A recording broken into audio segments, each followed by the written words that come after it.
Okie dokie.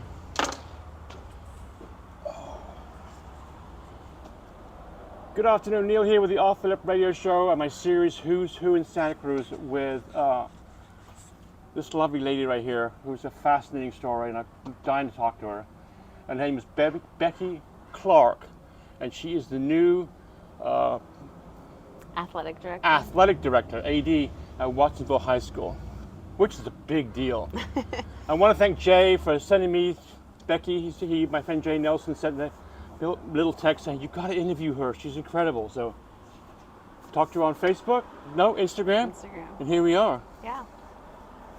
So your background is wrestling. Yes. Right? When did you, I mean, that's a tough sport. When did you decide you want to do that sport? I decided when I was dared to do it. Yeah. It was a dare with my classmates. I had been playing water polo, and I got into a fight and got benched for a week. You got into a fight? In water polo, yes. At that time... Which is easy to do. It's so easy to do. Well, so Watsonville had a pool that, back in the day, at the shallow end. Yeah. So when we played polo, we would use half of the pool. Yeah. Deep end and the shallow end. And so when the refs weren't looking, the girl that I was guarding was standing on the ground. I was like, excuse me, and then she pushed me, and then it escalated. Oh, yeah. I took a swing at her. Escalated. I got benched, and a boy in one homeroom, I think, was like, if you're that tough, you should join the wrestling team. And the banter continued, and everybody kind of got involved, and it was like a huge dare. Right. And I said, sure, I can handle it. I had no idea what I was talking about, but I did. I went out for it, and I was terrible at it, as everyone usually is when they start. I mean, it's not like you knew what to do, right? So that's why you're getting coached. Right. I met a really amazing coach named Steve Okamura, and he kind of saw some potential in me that I didn't see at the time. Right. There were times where I was like, I don't know if this is for me. And then there was, in the room, some people who were against me, didn't want me there. And that kind of lit a fire under me that I didn't anticipate. And I don't know, there was something just kept calling me back. And then I had my first win, and the feeling I got from my hand being raised and it coming full circle, it was very clear that I was falling in love with this sport. Right. How old were you? 13. Oh, you're 13? Yeah. That's quite an accomplishment. Yeah.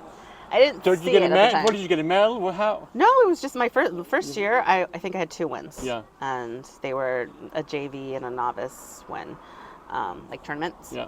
And that just propelled me to want to come back and work harder and get more. Yeah. So you went to high school, Watsonville High, right? Wrestling there. Right. You're pretty good too, huh? Yeah. How far did you get? I finished second at state my junior year. And I didn't my senior year, but I went on to wrestle in college at Menlo College. Did you? Yeah. What is your greatest wrestling moment on the mat?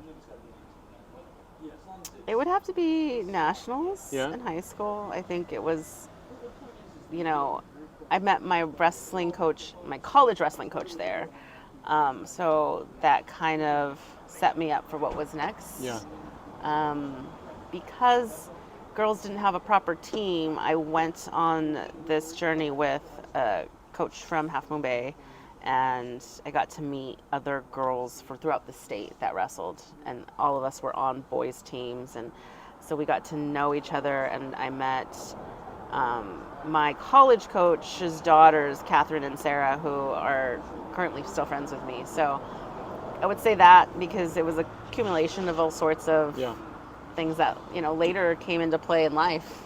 Did you have to wrestle boys because you couldn't have, there were no other girls to wrestle? Yes. Yeah. Yeah. And you're obviously trying to fit you up the same size, right?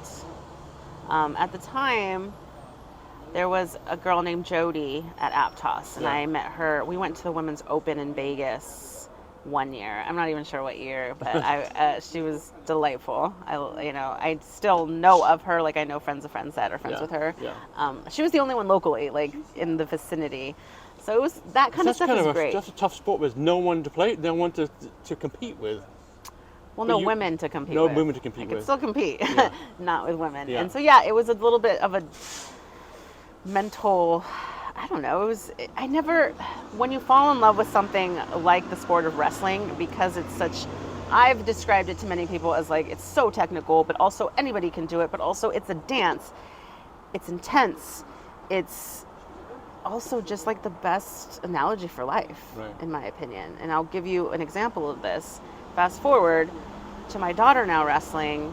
She had a rocky start. Mind you, she's 7, Yeah. but her last tournament brought me to tears because she had 2 wins, which made her walk around like a peacock. And then she had 2 losses, which humbled her. She had to what? She had 2 Oh, losses. she got 2 losses. Okay. And then right after her last loss, I came to like try to console her and let her know I was still very proud of her. And the first thing she said to me was, "Mom, I know what I need to work on." Yeah. That's pretty cool. yes, and Yeah. you get that, right? Yeah. It's exactly what the sport's supposed to You got to go teach. through the losses before you know how to win. Wins and losses. Right. Then Right. what do? You learn from them, no matter what, right? Right, And right. she was embodying that concept. And I think because wrestling is a combat sport, it's something that you look somebody in the eye. You think about it. You're in the middle of the mat. It's like it's combat. It is combat. Right. And you're around your family, your friends, people, and you're prepared to lose.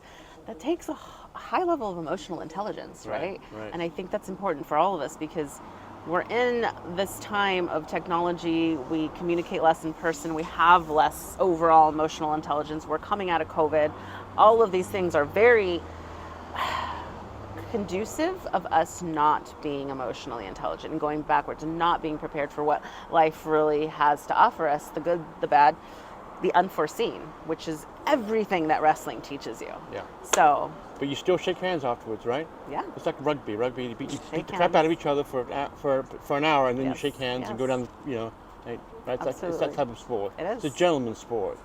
Or a woman. Or women. it's a polite sport. It's a polite sport. Well, we have etiquette for So sure. you did it through high respect. school. You did well through high school with wrestling, and then did you just after high school? There's nobody.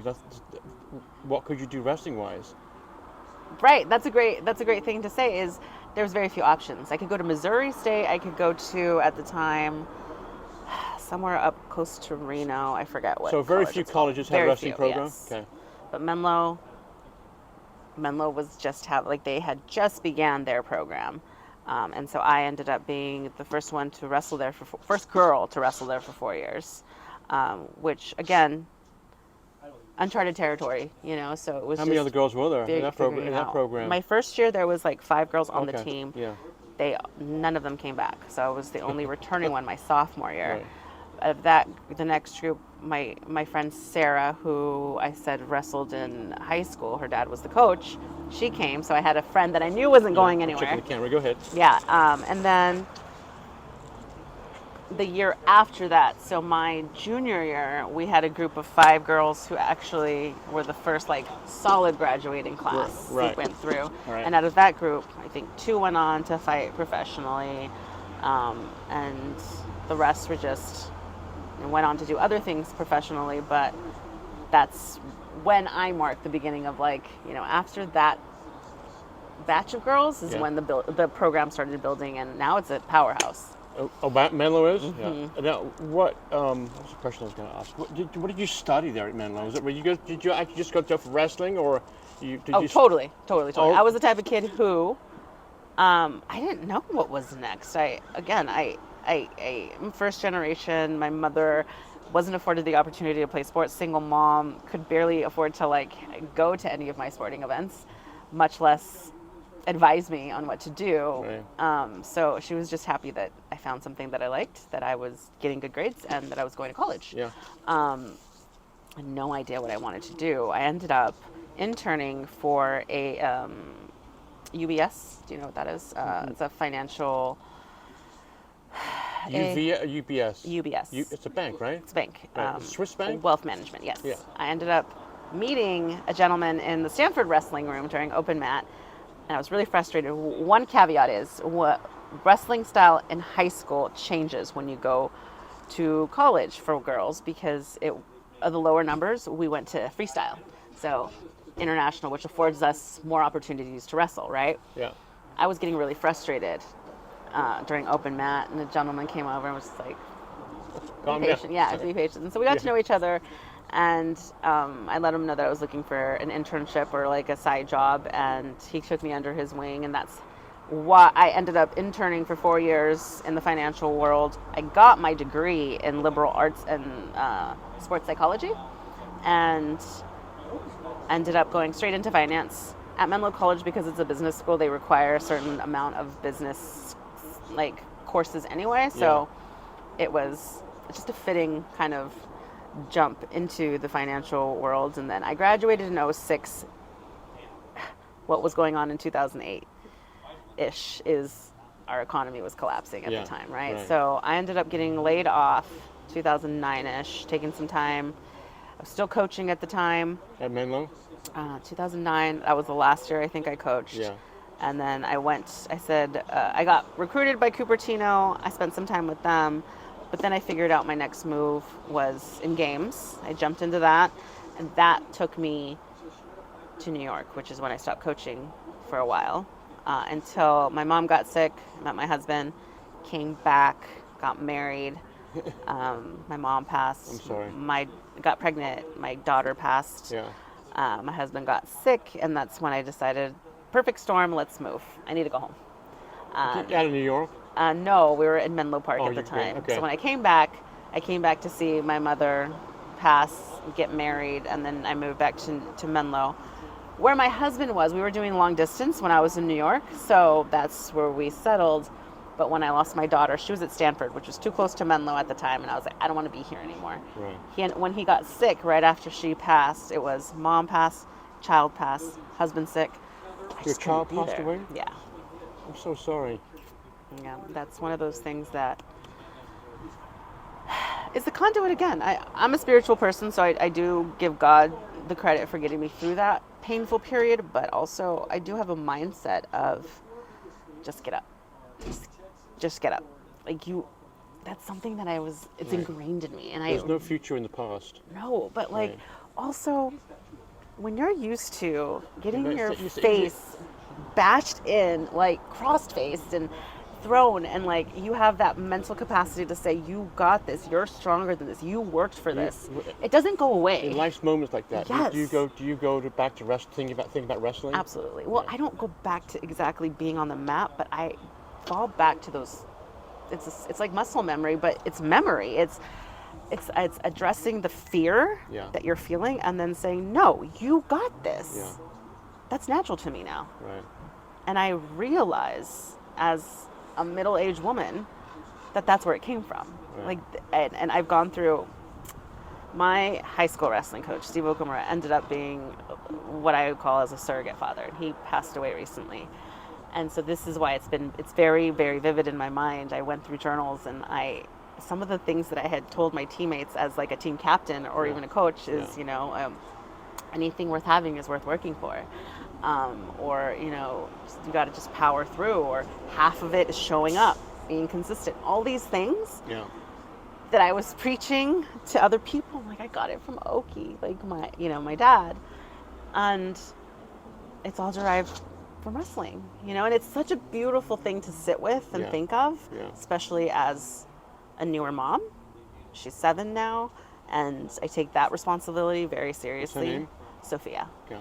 And that's how it's coming full circle, in my opinion, because like I said, I ultimately found myself back into the wrestling room and slowly started understanding, like, this is where you belong, and maybe now you have even more to give back. Yeah. And it feels like a full circle moment. So back to Watsonville, right? Mm-hmm. It must have felt like a breath of fresh air going back to Watsonville. It's a neat town, such a great town. So when I was in New York, she was awesome last night. It was the mayor of Watsonville was on my show last night. Was she? Vanessa, Yeah. Oh, we had a blast. Well, I think I took it for granted until I lived in New York, where I felt like I couldn't breathe sometimes. Yeah. Loved New York, loved the people. Yeah. Amazing place. I think everybody should live there once, but it's not California. No. And it's not Santa Cruz County. And Oh my gosh, Nicene Marks, the beach. I know, Like right? you have the best of both Uh-huh. worlds, and it's home. Yeah. I So surf down here, and I got a nice scene right here. I left when I was 17, came back when I was 39. No, 29. No, how old am I? 31. It's back when I was 31. We weren't sure we were going to stay here. I just wanted some time back home. And then I got pregnant with my daughter, Sophia. Yeah. And then it was like, okay, let's settle down. I was working in games, but I afforded myself the opportunity before anybody was doing this to work remotely. So Yeah. I was based out of LA, and then It was a tech job. tech, yeah. Yeah. And like I said, then as she grew older, I switched jobs, was requiring a lot more moving, and about 4 years ago, I got back into coaching with Watsonville. Wrestling. Yeah, every year there was more added to my Were you plate. coaching boys and girls? Yeah, I was supporting both or Yeah. all of it really, and mostly administratively because I couldn't commit fully. Right. It's time constraints. Has the sport grown? Wrestling? In Watsonville, no. No. In general, yes. Okay. Yeah. Oh, So, yeah. so you're coaching wrestling at Watsonville High, I'm not this year. Now that I'm AD. right? So, how'd you get the AD? I know I read about it, but tell us a story about the AD, the current AD. I think he had a kidney transplant, right?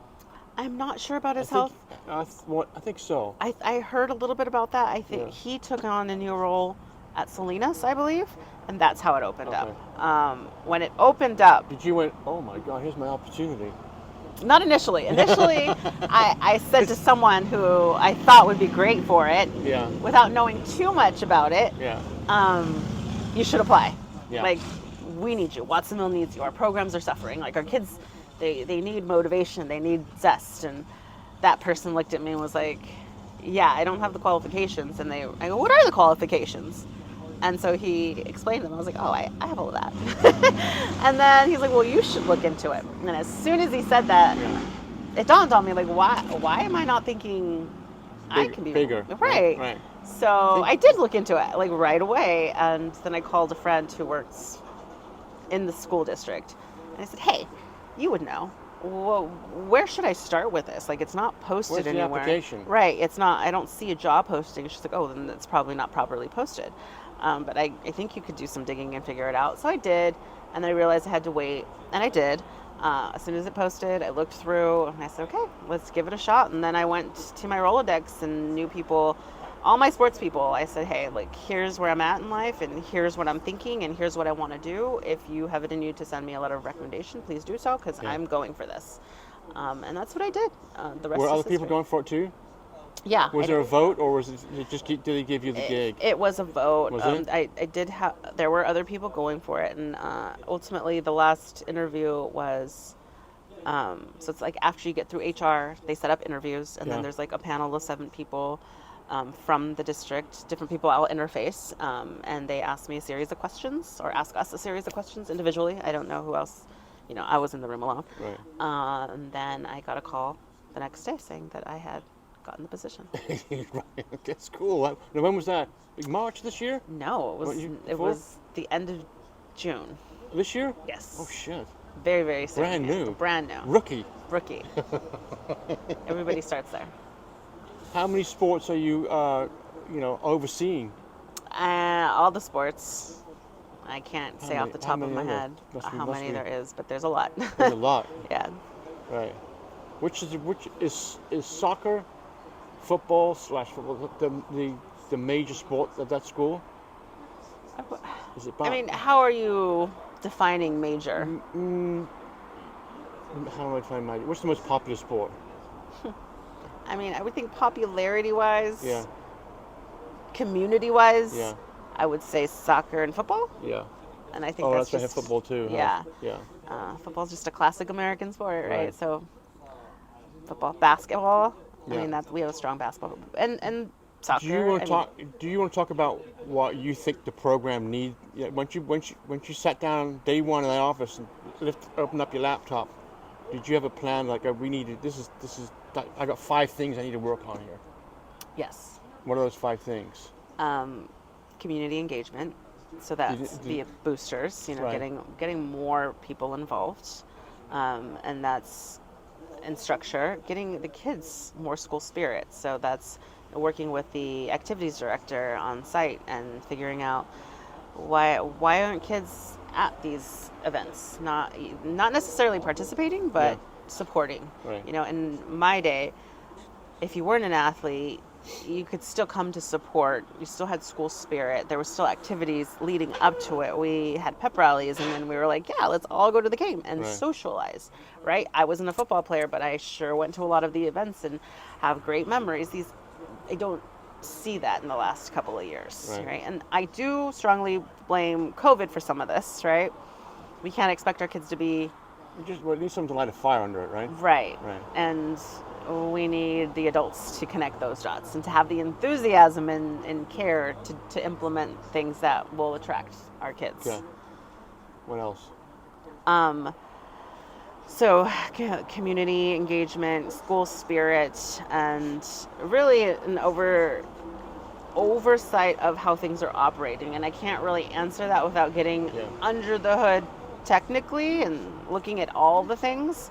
My other jobs gave me the experience and skill set to look at things in an operational way. And the way I see this role is the kids are that's my board. That's who I'm trying to impress. That's who I want to see grow and succeed and understand what athletics brings to you. Even if your goal is not to go to college to play sports, I want our kids to come away saying, I feel good, I can connect to my body, and I can connect to a community via this sport, whether it's flag football, whether it's soccer, whether it's wrestling. I always had that feeling of when I come to Watsonville, what is my wrestling community doing? And I want kids to feel that too. Yeah. Not necessarily with that sport, but that sentiment. It's always been so valuable to me. Yeah. I want our kids to have that. I can state that all my years of playing soccer professionally and coaching and school, my biggest memory is my high school team. It's special. It's the time of your life where you're coming of age, and it sets the foundation for the rest. Even if it's your next 10 years, that sets the foundation for the rest of your life. Yeah. 18 to 28 is huge, Mm-hmm. right? And then the rest is what's happening? You have a kid at 30 and you wake up 45, 50 and you were on autopilot half the time and you don't realize it until then. Yeah. So I want to make that, or at least have the kids hear that from an adult. And because we're an underserved community, I feel like a lot of kids don't know that. Yeah. You know, they think, oh, well, I'm not trying to be a professional athlete, so why am I even focusing that time? No, there's a lot more, especially in this country that's in the pandemic of obesity and depression amongst our kids. That's what they need.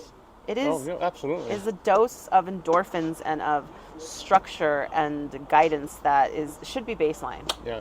That's and not. Community and fun. Yeah. And, like you said. Yeah. School's half your home. Mm-hmm. Enjoy yourself. Right. Especially in high school sports, nothing like it. So you're not coming in there swinging the bat. You're coming in there and gently.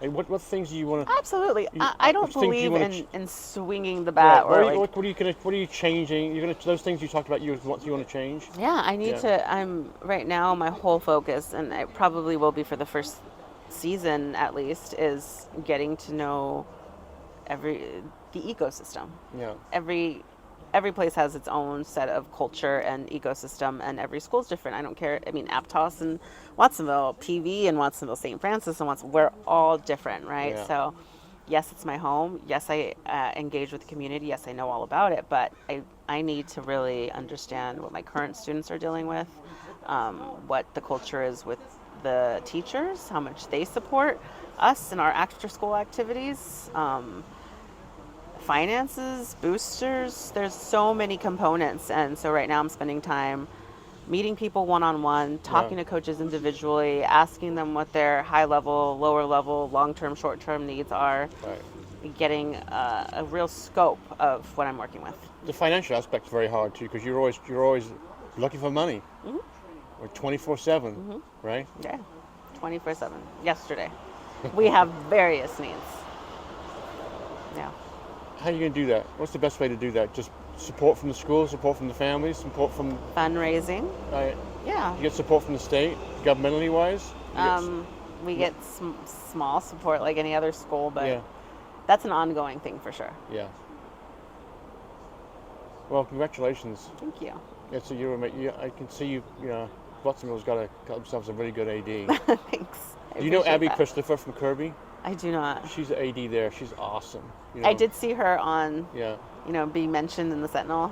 You do? Yeah. She's really... Because I think out of 14 ADs in our section. She's like you. She's young, full of energy, and she's great. Yeah. I should know her. Yeah, for sure. Huh? You should know her, huh? Yeah. Yeah. Well, thanks for your time.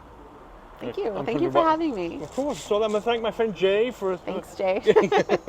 for saying I should interview you, and I'm going to come out this year and come see some games. You should. I saw a friend of mine's shirt on the wall at the gym, sipping. You know that? See that name? Mm-hmm. He's John. He was a great basketball player, professional basketball player. He played basketball in Japan. No, to me, baseball player. Baseball. He was a baseball player. Yeah. So you've had some great athletes in that school. Mm-hmm. And I hope you continue to have more. Me too. Me too. And congratulations. Thank you. I see you got the colors here. Huh? I do. And my toes. Oh, yes, it looks really good.